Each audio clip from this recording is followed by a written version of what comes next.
소쿨극장의 소리내어 읽거나 눈을 감고 듣기 코너입니다.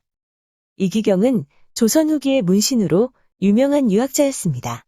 그는 노년에 이르러 총각 신분으로 소복 입은 청상에 장가든 스토리를 주변 사람들에게 털어놓았습니다. 그 시대의 입장에서는 파격적인 러브스토리입니다.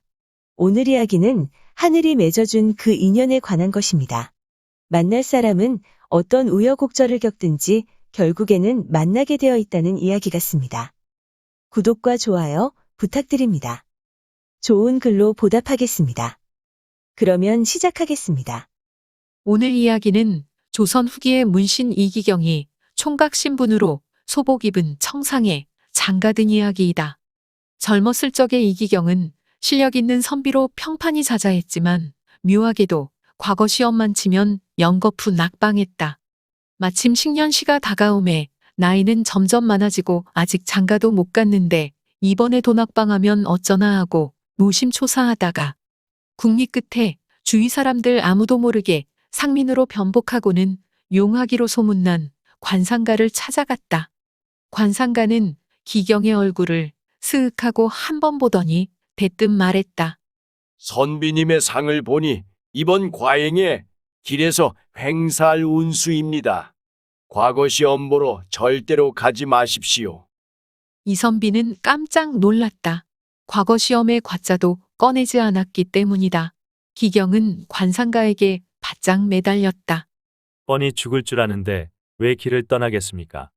하지만 이번 과거는 나에게 너무나 중요합니다. 애군을 피해갈 방법이 없을까요? 이선비의 간곡한 부탁에 한식경이나 지그시 눈을 감고 있던 관상가가 마침내 입을 열었다. 반드시 모월, 모시에 한양으로 과거길을 떠나야 합니다. 사흘째 되는 날에 길에서 소복 입은 여인을 만날 겁니다. 그 여인은 하늘이 내려준 연분입니다. 선비님이 만약 그 여인과 하룻밤 동침하고 그녀로부터 진실한 사랑을 얻는다면 재앙을 모면할 수 있을 것입니다. 하지만 남편이 세상을 버린 지 얼마 안 될 뿐 아니라 심지가 굳은 여인이라 쉽지만은 않을 것입니다. 이선비는 관상가가 시킨 바로 그 날짜, 그 시각에 한양으로 떠났다. 사흘이 지나자 앞에 큰 냇가가 나타났는데 그 주변의 수양버들 아래에서 여자들이 빨래하고 있었다. 그 곁에 젊은 여인이 소복을 입고 서 있었다. 희고 갸름한 얼굴에 콧대가 오툭하게 솟은 것이 무언가 도도한 느낌을 주었다. 키가 꽤 훤칠하게 크고 낭창하니 허리가 가늘었는데 눈에 확 들어오는 미인이라고 하면 좋겠지만 그 정도는 아니었다. 기경은 여자라면 사족을 못 쓰는 부류와는 거리가 멀었지만 그 여인을 보는 순간 가슴에 깊은 울림이 있었다. 그녀는 망연히 서서 빨래하는 것을 보고 있다가 말을 탄 사람이 다가오는 것을 발견하고는 얼른 몸을 돌려 도망가 버렸다. 이선비는 여인이 놀라지 않도록 천천히 말을 몰아 그녀의 뒤를 따라갔다. 여인은 어느 집 대문 안으로 들어갔다. 이선비도 따라 들어가 문에다 말을 메어두고는 마루로 올라가 주인에게 절했다. 주인은 백발노인이었다.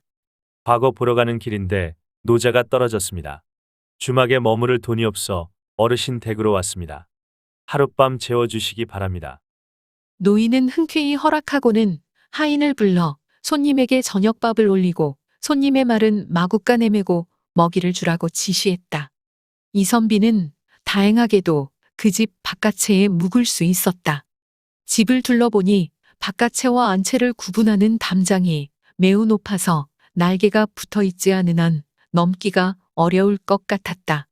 아무리 생각해도 묘책이 안 떠올라 내내 밤잠을 이루지 못했는데 벌써 날이 밝아왔다. 머리를 쥐어짠 끝에 이선비는 꾀를 냈다. 병이 들었다며 누워서는 해가 높이 떠도 일어나지 않았다. 주인이 오는 기척이 들려오자 이선비는 앓는 소리를 냈다. 그 광경을 본 노인이 걱정하며 친절한 말로 위로했다. 병세가 이러하니 당장은 떠나기 어렵겠소이다.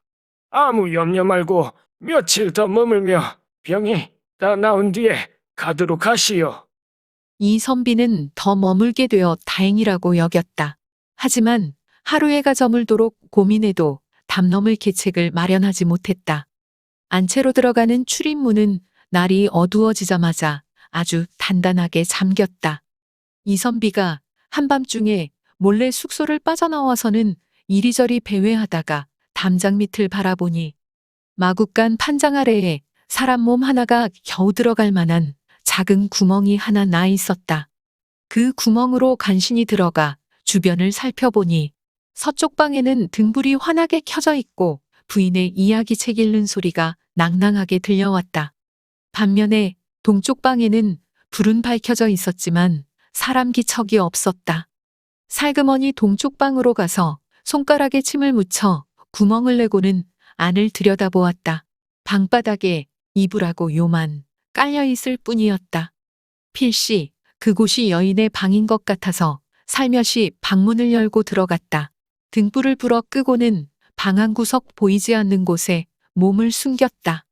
잠시 뒤 책 읽는 소리가 그치더니 여인이 동쪽 방으로 와서 문을 열고는 그 자리에 서서 혼잣말을 했다. 이상하네. 불이 왜 저절로 꺼졌을까? 자문하다 말고는 방에 들어오더니 옷을 벗고 이불 속으로 들어가 잠을 청했다. 그때 이선비가 숨어있던 곳에서 나가서는 납작 엎드린 다음 여인이 놀라지 않게 작은 목소리로 애원했다. 부인, 제발 나를 좀 살려주시오. 갑자기 남자 목소리가 나자 여인은 깜짝 놀라서 이불을 끌어안고 웅크렸다. 그리고는 날카로운 목소리로 물었다. 누구세요? 이선비가 대답했다. 사랑채에 머물고 있는 손님입니다. 무슨 생각으로 이 깊은 밤에 여자 혼자 있는 방에 들어왔나요? 선비는 그제야 과거길을 떠나기 전 관상가에게 들은 말을 간절한 마음을 담아 여인에게 전했다. 이번 과거길에 소복 입은 여인의 사랑을 얻고 그녀와 동침하면 과거에 급제하고 목숨도 구하지만 그렇게 하지 못하면 과거 시험에 낙방하는 것은 둘째치고 길에서 죽을 훈수라고 하였어. 나는 꼭 과거에 급제하고 싶고 또 꼭 살궁리도 해야 했기에 오늘 밤 죽음을 무릅쓰고 이 방에 들어온 것이오. 내가 사느냐 죽느냐 하는 것은 오직 부인의 말씀과 행동에 달려 있으니 제발 나를 좀 살려주시오. 무릎 꿇고 애걸하는 이선비의 사연을 듣고서도 얼굴만 발그레하게 물들인 채 여인은 아무 말 없이 오래 앉아 있었다. 그러더니 길게 한번 한숨을 내쉰 다음 마침내 입을 열었다. 저번 날 마음이 답답하여 빨래하는 것을 구경하려고 잠시 냇가에 나갔다가 뜻밖의 선비님을 만났으니 이 역시 연분이겠지요. 사람이 살고 죽는 것은 천명에 달렸다고 하지만 제가 무엇이 그렇게 대단하다고 선비님의 목숨을 빼앗을 수 있겠습니까? 어젯밤 제 꿈에 황룡이 가슴과 배 위에 서렸어요. 그런 꿈을 꾸고 다음날 냇가에서 선비님을 뵙게 된 것은 분명 하늘이 내린 연분이겠지요. 황룡이 꿈에 나타났으니 이번 과거에 선비님은 반드시 크게 이름을 떨칠 것입니다. 급제하고 돌아오는 길에 저를 버리지 않고 꼭 데려가 줄 것을 하늘에 맹세하실 수 있나요? 이선비가 맹세하자 여인이 동침을 허락했다. 그녀와 운우지정을 나누고 바깥으로 돌아오니 날이 이미 밝아왔다. 주인 노인이 와서는 정성스레 문병했다. 이선비가 말했다. 어르신의 은혜를 입고 이틀 동안 몸조리하니 이제 병이 다 나았습니다. 오늘은 출발할 수 있겠습니다. 노인과 작별하고 상경하여 과거를 보았는데 과연 여인의 말대로 이선비가 장원급제했다. 3일 육아를 하고 장차 고향인 전주로 돌아가려 했다. 그 무렵 여인이 시아버지에게 물었다. 이번 과거에 누구누구가 급제했나요? 노인이 또박또박 열거하니 이선비의 이름이 제일 높은 곳에 있었다. 여인이 크게 기뻐하며 화려한 옷 한 벌을 새로 지었다. 여인은 날마다 길거리로 하인을 보내 신은이 내려온다는 소식이 있는지 탐문하게 했는데 마침내 하인에게서 가까이 왔다는 소식을 듣고 가슴 졸이며 기다린 지 두어 식경이 지나자 과연 행차가 집 앞에 다다랐다. 주인 노인이 이선비를 치하하며 다담을 권하는 중에 소복을 벗고 화사한 옷으로 갈아입은 부인이 안에서 나왔다. 여인은 시아버지에게 큰절을 하고는 자기가 죽을 죄를 지었다고 고백했다. 며느리로서 아버님을 봉양하며 100년을 함께하고자 했으나 일이 크게 어긋나 이 지경에 이르렀습니다. 그러고는 이선비를 만나 회절하고 서로 앞날을 약속한 사연을 자세히 고했다.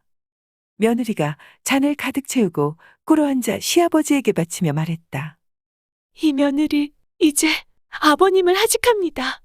부디 이 잔을 받으시고 만수무강하소서. 절하고 물러나와서는 준비한 교자를 타고 이선비와 함께 출발하여 날듯이 나아가 전주 기경이 집에 당도했다. 기경과 여인은 부모님에게 인사 올린 다음 저간의 자세한 사연을 밝혔다. 신랑은 초혼이지만 신부는 재혼이라 간략하게 초례청을 차리고 작수성례하였다. 그 뒤 이기경은 출세를 거듭하여 관직이 정의품에까지 이르렀다. 부인과는 아들 낳고 딸 낳고 알콩달콩 서로 등도 긁어주면서 100년의 로했음은 물론이다. 들어주셔서 고맙습니다. 용어 설명에 올리겠습니다. 10년시는 조선시대에 3년마다 정기적으로 시행된 과거를 말합니다. 청상은 청상과부의 준말입니다. 젊어서 남편을 잃고 홀로 된 여자를 말합니다. 식경은 한 끼 밥을 먹을 동안이라는 뜻으로 한식경은 15분에서 20분 정도의 시간을 말합니다. 사족은 두 발과 두 다리를 말합니다. 또 사지를 속되게 이르는 말이기도 합니다. 3일휴가는 과거 급제자가 사흘 동안 시험관과 선배 급제자 그리고 친척을 방문하던 일을 말합니다. 신은은 과거에 급제한 사람입니다. 가담은 손님을 대접하기 위하여 내놓은 다과 따위입니다. 교자는 가마입니다. 초례청은 초례를 치르는 장소입니다. 작수성례는 물 한 그릇만 떠놓고 혼례를 치른다는 뜻으로 가난한 집안의 혼례를 이르는 말입니다. 여기서는 혼례를 간단하게 치른다는 의미로 쓰였습니다. 참고 문헌 및 자료 출처 설명해 올리겠습니다. 편자미상의 청구야담이 모본입니다. 이강옥 교수가 옮긴 청구야담 상편에서 호남 선비가 점을 믿고 여인을 탐하다라는 소제목을 가진 꼭지를 빌렸습니다. 한국민족 문화대백과사전, 한국콘텐츠진흥원의 문화콘텐츠닷컴, 국립중앙박물관, 한국민속박물관, 그리고 한국민속대백과사전의 기사와 사진도 빌렸습니다.